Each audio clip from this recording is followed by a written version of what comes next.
po ng lahat ng tao sa kwarto na ito, naniniwala ako may iba doon totoo na may guilty na senador, may guilty na congressman, may guilty na DPWH officials, may guilty na contractor at maaaring sa iba pang ahensya ng pamahalaan. Pero sa puntong ito, nakikita po natin dito pumapasok ang mas malalim na babala ni Vico. Hindi lang kontraktor ang posibleng sangkot, may mga senador, kongresista at DPWH officials din na pwedeng nahatak. Pero bakit nga ba delikado ito? Grabe, Vico Sotto, binasag na ang katahimikan. Binulgar na ang lahat ng nalalaman. Naggrabe, hindi ko akalain na ganito ito kasama at kalalim. Halika, ating harapin ang bagong pasabog ni Mayor Vico Sotto. yung napag-uusapan po ngayon na 31 billion pesos of flood control projects. Katunayan, flood control projects pa lang po ito. Hindi bababa sa 100 billion pesos ang total contracts po nila sa ating pamahalaan, Mr. Chair. Sa wakas, binasag na ni Mayor Vico Sotto ang kanyang katahimikan. Pero teka, bago mo isipin na simpleng pahayag lang ito, may mas malalim na pasabog. Kaya kung iniisip mong tapusin agad ang panonood, huwag mo na, dahil ang bawat detalyeng isisiwalat niya ay tila piraso ng puzzle na konektado sa mas malaking kwento. Hindi ako handa, pero sabi mismo ni Mayor Vico, hindi ako nag-prepare ng statement pero handa akong sagutin ang kaya kong sagutin. Ibig sabihin, kahit wala siyang script, alam niyang may bigat ang kanyang sasabihin. Mr. Chair, to the members of the TRICOM, magandang umaga po. I did not prepare any statement, but however I can help and whatever I can answer to the best of my knowledge, I'm here at your disposal, sir. Pero bakit siyang pumayag magsalita kung alam niyang babangga ito sa malalaking pangalan? Dahil ayon sa kanya, mas mahalaga ang katotohanan kaysa sa katahimikan. Diskaya at ang siyam na mukha? Grabe! Narinig mo na ba ang tungkol sa siyam na kumpanyang konektado sa mag-asawang Diskaya? Pagpasok ko sa politika, medyo kilala na po sila, mga Diskaya. Lalo na yung construction firm nila na St. Gerard Construction. Marami pong kwento, hindi ko po alam kung ako po yung nararapat na magkwento po rito sa TRICOM. What I can say is that they have 9 construction firms that we have seen now in the news. The 9 calling card companies of the spouses Diskaya, where they have used dummies, where they have become huge contractors. All of these 9 companies are based in Pasig. Practically all of these companies have tax deficiencies. Grabe, ayon kay Vico, halos lahat ay base sa Pasig.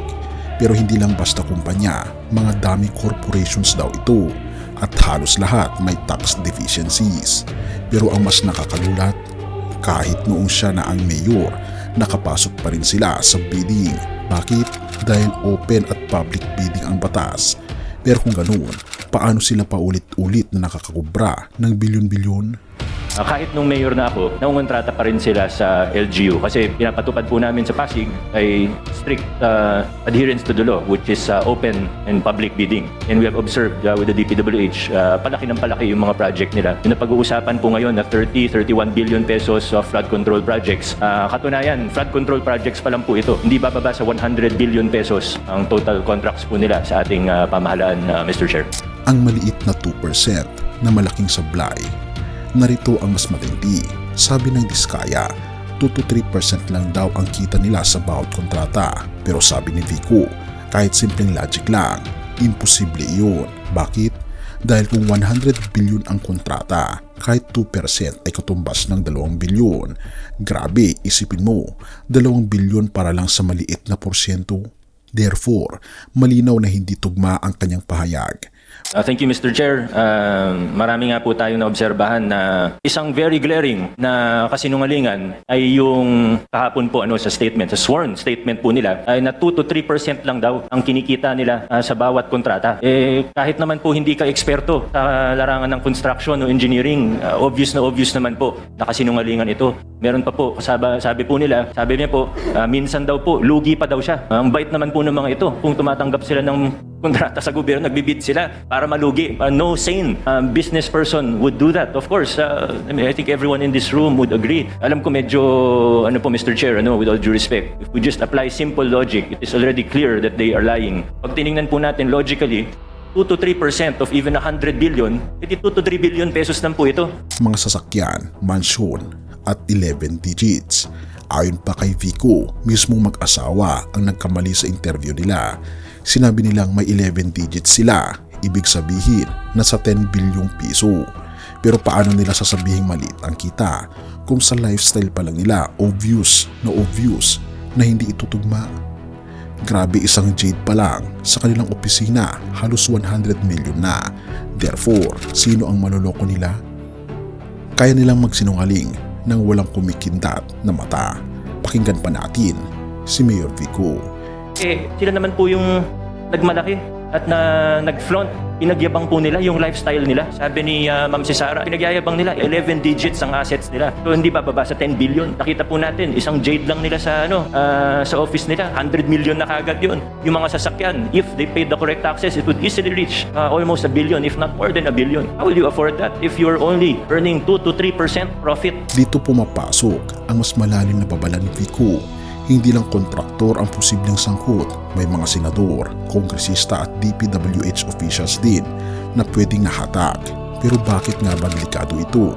Dahil sabi niya, kaya nilang magsinungaling ng walang kurap. Therefore, kung hindi magiging maingat ang lahat, baka malusutan muli ng mga diskaya ang sistema. But I would just like to, siguro hindi naman warning, pero siguro ang aking pag-igayat sa bawat isa, pati na rin sa mga mamamayang, sa ordinaryong mamamayan, na mag-ingat po tayo sa mga naririnig po natin. So, and I think we really have to be careful because in our experience with them, in my experience with them, these are people who are really capable of lying without batting an eyelash. So we have to be very careful in how we proceed. Thank you, Mr. Chair. Mr. Chair.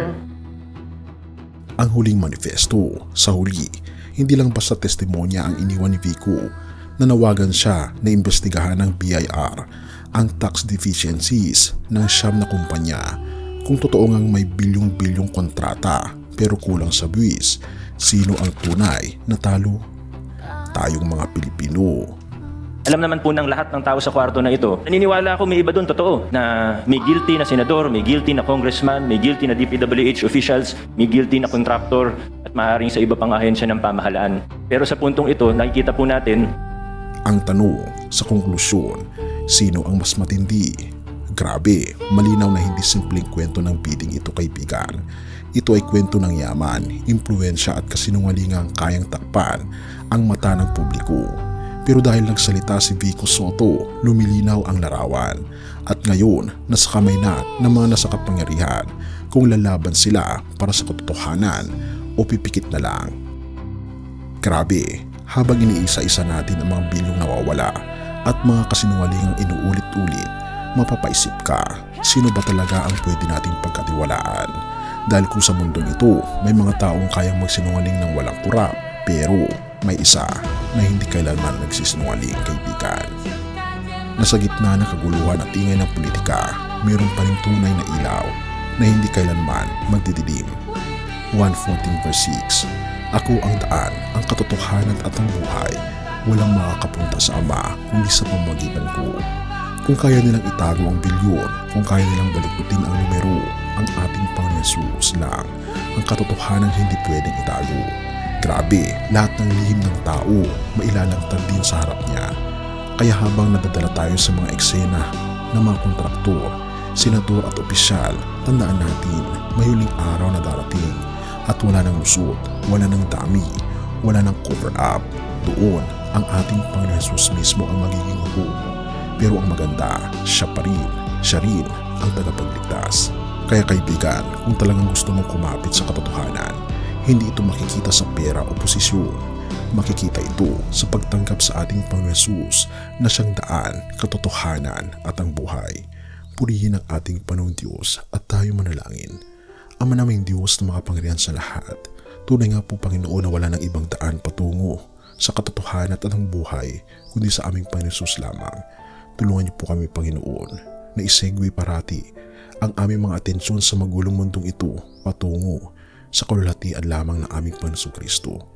Pinupuri po namin kayo at pinapasalamatan o aming Panginoon Diyos sa inyo pong pag-ibig sa amin at sa patuloy po Panginoon ninyo na gumagawa ng paraan upang kami po ay iligtas sa kasamaan.